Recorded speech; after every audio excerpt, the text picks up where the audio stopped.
Here we go. All right, we're in part 2 of our benchmark. Again, this is what the title looks like. It's the scene-structured expressions and polynomial expressions for Algebra 2. This is the fall benchmark. We'll have another one in spring. I don't know, we're ready to do this. All right, so very similar to the last one where you're using tricks where you just looked at the last terms, last terms, last terms, last terms, and compared it to the last term. This one also has kind of the same trick. So we could probably just pay attention to the last term because check it out. This one is positive 25, this one, okay, so maybe if it's a positive 25, these might be the same. We're not sure. In fact, a lot of these look very similar. I don't know if we're gonna be able to use any tricks. Let's do this one the long way. I want to teach the long way. So when you have this expression, you can rewrite this as 3 times x minus 5 times x minus 5. Many students will make the misconception of thinking, all I have to do is I apply the square here, and I'm done. And they'll get, this is 3 times x squared plus 25, and that's it. You would be wrong. You're missing a middle term. So B is wrong. Oh yeah, B is definitely wrong. B is like probably one of the most common mistakes. So let's definitely cross that one off. I'm gonna leave this answer over here to the left to show you how it compares to what we're supposed to do over here. So I'm gonna do the 3 at the very end. For now, I'm just gonna do this. X times x, we all shout out. X squared. X squared, nice. X times negative 5. Negative 5x. Negative 5 times x. Negative 5x. Negative 5 times negative 5. Positive 25. Combining our like terms. Negative 10x. That's with x squared minus that 10x plus 25. Do we see the difference between the common mistake and what our answer is? Well, I'll have to bring that 3 out. Our answer has this minus 10x. Where's the minus 10x? We're missing it. Is this one of the answers? Look at A. It was so close. What's the difference between our answer and A? The sign Positive. The sign of this middle term. This one's positive and this one's negative, so sad face. It's not that one. That is not a straight graph. Cross off A. So which one is it then? I guess we need to distribute the 3. Let's do it. Okay, here we go. Ready, set, 3 times x squared. 3x squared. 3 times negative 10x. I think it's right. X. And finally, 3 times 25. Oh, 75. Is that one of the answers? I hope so. Yeah, C. Alright. Easy peasy, lemon squeezy. Oh, so should I have been writing all that As down? long as you know how to do the benchmark, that's what I'm really making sure you know how to do. For many students, the better strategy is to pay attention, like really be like, oh yeah, I can do that. All right, moving on to number 9. So again, we have another property of exponents. There are really only one property that you need to know for this one, and it is this. If I have a variable x and some number, like I'm going to just say a, and x to the power of b, this is really equal to x to the power of, what do I do with these powers? Do I subtract? Subtract them. Yeah, I subtract. So b minus a, right? No, it's A. No, A minus B. You get the top minus the bottom. So the answer is going to be b to the power of? It didn't matter. It matters if one of them is bigger than B to the power. Oh, B to the power of 9. Sorry, I thought I was confused because. What if the bigger power was at the bottom? Ooh, yeah, good question, good question. Let's play the what if game. Negative, and then you have to flip it and put a 1 over the top. Yeah. Yeah, so what if it was like b to the power of 3 over b to the power of 12? The answer always goes wherever you have the largest power. So the answer is going to go in the bottom in this case, not the top. This is going to be b to the power of 9, and what's left over on the top? You always leave 1. If you need a fraction where nothing's left over the top. Okie doke. Or could it be negative B times 9? Oh, b to the power of negative 9? Yeah, that also works, because what you're allowed to do is you're allowed to switch the numerator, or sorry, the variable into the numerator, meaning that this is going to be b to the power of negative 9. These are exactly the same. You could have said that one, or you could have said that one. Both those things. Those answers are correct, yeah. And a lot of these questions on the benchmark are going to be free response, so it doesn't really matter how you answer it, although I've seen the benchmark. Both those answers aren't right for B over 12 to B over 3. Yeah, this is just the what if. Oh yeah, no, I'm just. But just if it was, Just the format. then you could take anyone and both of them would be full points. Although, I guess not, because it tells you what form it was. It didn't say, I want the form 1 over b to m. It said it wanted b to m. You'd have to use this form, not that form, because this is not the correct form. Alright, well, we're flying through this. Let's jump into number 10. Oh my god, the one that took me forever to format. Ew, what the heck? Alright. It uses this word, sum. That means add, subtract, multiply, or divide. It's that side. Yeah, it's the sum. Okay, so we need to add that with that. Which of those looks correct to you guys? B. Actually, no. D. I No, don't no, no, know. no, Because no. in B you're doing It's an x D. squared. Yeah, It's times- D. I just saw the first power and now there was that. So here's what I'm gonna do. I'm gonna highlight the mistakes. 'Cause that's I what like makes C. that. Because we Mistake, can't. Yeah. mistake, and mistake, mistake, and no mistakes. You're good. This is the correct answer. You have to add like terms. Like terms mean you have the same variable and same power. This one had a power of 1. That's a power So of 2. wait, and for the benchmark, will that format just work like checking the mistakes? Checking for the mistakes will just work. So, like, process of elimination. So how long did it take you to make one of these? Like, This entire benchmark took me about an hour to make. This is the practice one. Took me an hour to make. were you like x3 plus or space? What I had to do was I had to make, so to make sure that this was in the correct position, I first made a text box, and then within the text box, I added a 4-way table, and then within the cell of the 4-way table, I added another table. This table had 1, 2, 3, 4, 5, 6 different rows, and 3 rows and 6 columns, and then I centered each column and then typed in math for each of these columns, and then I hid the borders, and I did that again and again and again. Damn. I hope you just copied and pasted and deleted it. Oh yeah, I did, yeah. But this one, I had to add on 2 additional columns. But yeah, it was a little bit faster, but it took me a while to figure like, how am I going to space this out correctly? Because the benchmark, I think, has them all like 1, 2, 3, 4, as opposed to 1, 2, 3, 4. So I modified it a little bit, but it looks very similar to the benchmark. All right, number 11, another property of exponents. There are 2 properties of exponents that you need to know for this one. Let me remind you what they are. If I have x to the power of a times x to the power of b, this is really x to the power of, what do I do with a and b? Add A plus them. B. Add them, a plus b. And the other one is if I have something like x to the power of a times y to the power of b, and I have that to a power like c, I'm going to distribute the power of c, and this is going to be equal to x to the power of a times c, and y to the power of b times c. So, okay, for the inside of the parentheses, would you add them together first? Which ones can I add together? A and A. A and a. So this is really going to be a to the power of 7. 7, because yeah, 4 and 3 add to 7. We're adding them because we're Would multiplying. it be bases. 2A or no? It's actually not 2A, yeah, and that's one of the things that, like, you got 1x here, 1x here, so you get a total of 1x there. You don't get 2x here for the formula. Because you're multiplying. Because you're multiplying the bases, yeah. So this is going to be times b to the power of 5, and I still have to take this to the power of 5. Okay, now that Mia has simplified our a to the power of 7, someone other than Mia, what do we do? Yeah, multiply. So something to do a, right? A to the power of 5. Yep, and b to the power of 25. done. I think you guys are gonna crush this into the ground. Just no relax. Did you just nod your head? Yeah, I refuse. All right. Number 12 is a vocab question, which I Ew. personally don't like, but you should know some vocab. What the heck is a zero? That's the vocab term, right? What are zeros? Zeros is a fancy way of saying When they. Vertices.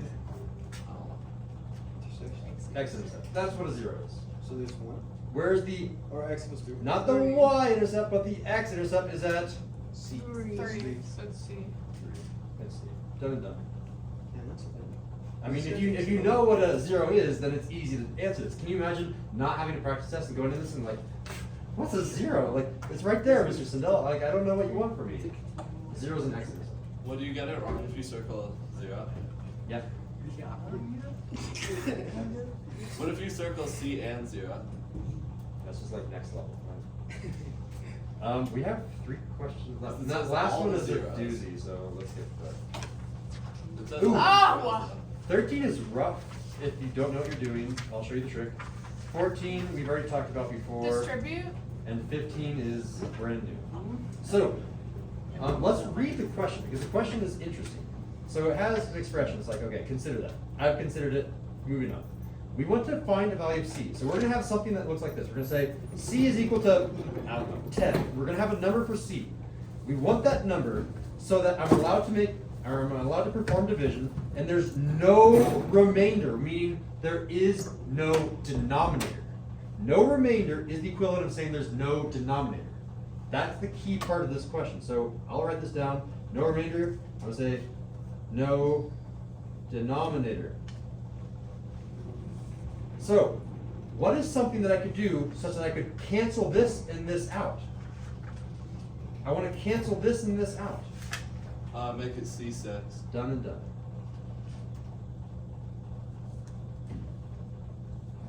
What?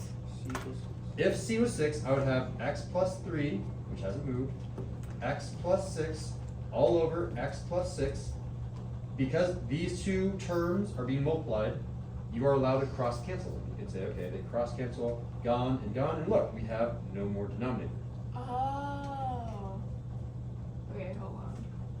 So then the answer would just be x plus 3. So the answer is, what value of C? C is Oh, 6. 6. Done, yeah. Again, I make it look very easy, but you have to remember what the question is going to be asking it.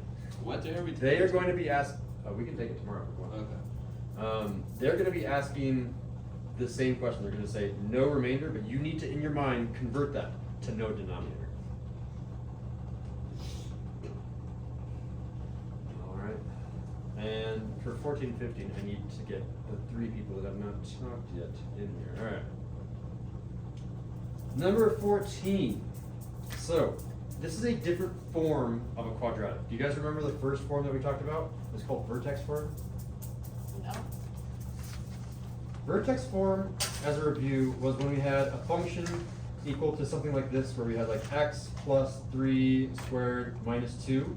And this told you, hey, go left 3, down 2, and that moves that really critical turnaround spot down here, and it moves that turnaround spot left 3, down 2. This is a different form of an equation that's useful for another set of reasons. While this one is useful for finding that turnaround spot, aka the vertex, this one is helpful for finding x-intercepts. And here's why it's useful for finding x-intercepts. Do you guys know the definition of an x-intercept? How well did I train you in Algebra 1? The line that goes through the x-axis. It's the line that goes through the x-axis, and more specifically, it's when a certain value is 0. It's when y is equal to 0, which is another way of saying when my height is equal to 0. If my height is equal to 0, guess what axis I'm at? I'm on the x-axis because my height is 0. That's literally what it means. So if I change y equal to 0, this f of x is a fancy way of saying y, so I'm just going to cross it off and say y. And I would cross that one off and say, well, y is 0, so this y is now 0. This is my equation. 0 is equal to x plus 6 times x minus 1. And It's from, A. Okay. Is it? Yeah, how'd you get that so fast? Because f of x, and then all the other ones are x's, and then minus 6 is the only one that's reasonable. Yeah. How did they get negative 6 though? I'm only seeing a positive 6. They must have made a mistake. No, it's 6 times negative 1. So here's what happens. Do you guys know the zero product property? It's the one that says if you have 2 things being multiplied together and they're 0, one valid solution is the first one is 0, the second valid solution is that the second is 0. You guys kind of remember this? I have 2 things being multiplied together. Well, look at this. I have 2 things being multiplied together. Either this one could be 0 or this one could be 0. Both of those would give me 0 over here. So let's go ahead and say that. This one could be 0. I could say x plus 6 could be 0. Or I could say that x minus 1 could be 0. Could be 0. Those are both valid solutions that would give me a 0 over here. And then I could solve for this x plus 6. Straight up to solve both of these. X is equal to 0. Well, if I subtract 6 on both sides, I Oh, skipped a step, I X is apologize. is equal to -6. And x is equal to 1. 1. Those are the two different x-intercepts. This is called the factored form, and factored form is very helpful for finding x-intercept. You can find them almost immediately. You can just look at this and be like, take the opposite of that, take the opposite of that, done. And that's assuming you have a coefficient of 1 here too. Will we? Yes, you will. Yeah, so Mia already has the correct answer. Hey, look, x-intercept is -6. Oh wait, that's a y-intercept. X-intercept is -6, there it is. C. How, but Wait. f of x. It's y-intercept on Oh, what am I Yeah. saying? I was like, that's the f of x, so it can't be that the x-intercept is -6. It has to be the y-intercept. Yeah, I totally misread this question, guys. This form is very useful for finding the x-intercepts. It's not asking about that form, though, I is was it? like, It's asking about that form. Why is that form nice? And this Because it form finds is that. only useful because of the y-intercept. What's the definition of a y-intercept? If the x-intercept is where y is equal to 0, what's the x-intercept? Sorry, what's the y-intercept? When x is 0. Is x equals 0. Check this out. If x is equal to 0, that's the key point. If x is equal to 0, this x is 0, and this x is 0. What's 0 plus 0 minus 6? -6. Which means that the y-intercept is, -6. that's literally what is written right here. The y-intercept is -6. So this is called, I'm pretty sure it's called standard form, but I don't quiz you on the names of these forms. That form is really useful for finding y-intercepts. This form is useful for finding x-intercepts. This form is useful for finding where that turnaround spot is, the vertex. You have all the three forms kind of down more or less. 0 is 1 It's probably the x. trickiest one. In general, if you see just a bunch of terms with no parentheses, there's parentheses here, no parentheses. No parentheses means you're talking about the y-intercept. Because you can just plug in 0, 0, and find a nice easy y-intercept. Okay, let's move on to the hardest question of the day. It's gonna take me a while to talk about this. First of all, let's read. David, I haven't called on you yet. The biological half-life of caffeine, the time required for the body to eliminate 1/2 of the total amount of caffeine for an individual is 5 hours. Which statement about the amount of caffeine in the individual's body is correct? Yeah, you guys see that typo right there? You guys see it? How do you spell individual? You forgot the N. Oh, I was like, I didn't even see I that. I saw said individual. David struggling with the word. I'm like, oh, it's because I typed it wrong. Again, this was made by me, and I apologize for typos. I'll fix it next year. So, what's going on here? Essentially, every 5 hours you cut it in half. So, in every single one of these, we start with 800. If we cut in half, we're left with 400. We have 400 after how many hours? After 5 hours. It takes 5 hours to cut it in half. So how many hours are each of these going for? 20 hours. Let's figure out how much you have, right? If I have 800, I'm gonna multiply by a half, that's 5 hours. Here, let me make myself have better room here. If I start with 800 and I multiply by a half, that 1/2 took 5 hours. And I'm gonna multiply by a half again for the next So 5 hours. 400. And I'm gonna multiply by a half again, that'll take 5 hours. Multiply by a half again, that'll take 5 hours. How many hours are we going for? We're going for 20 hours, right? So 5 times 5 times 5 times 5 is 20 hours. We're not doing 5 times 5, we're doing 800 and a half of that, half of that, half of that. Oh half yeah, of that, but and like done. that's the amount of hours you have. Yes, done. yeah, so I have 5 plus 5 plus 5 plus 5 plus 5. This adds up to 20 hours, so that adds up to these. So I'm doing the correct number of halves. The first thing that you need to figure out is how many halves do you have? In this case, we have 4. What if I had said 10 hours here? Then how many halves would I have? 2. You guys get the idea? Okay, let's do it. Ready, set. What's half of 800? 400, Half of 400. 200, Half of 200. 100, Half of 100. 50. There it is. It was like, What was like? And that's I thought 14 was hard. Still didn't get Julian to participate today. That's my bad. I don't think you participated Friday. Dare Mr. Sandell do that. Yeah, I don't know. How you guys feeling about this on 55? That's fine. Let's see. I mean, lots of 14. What 4 we and 5. what we just did. On what you just did, like you feeling 5? That's pretty confident. Okay. Well, that finishes the second half of the video, so that's the end of part 2.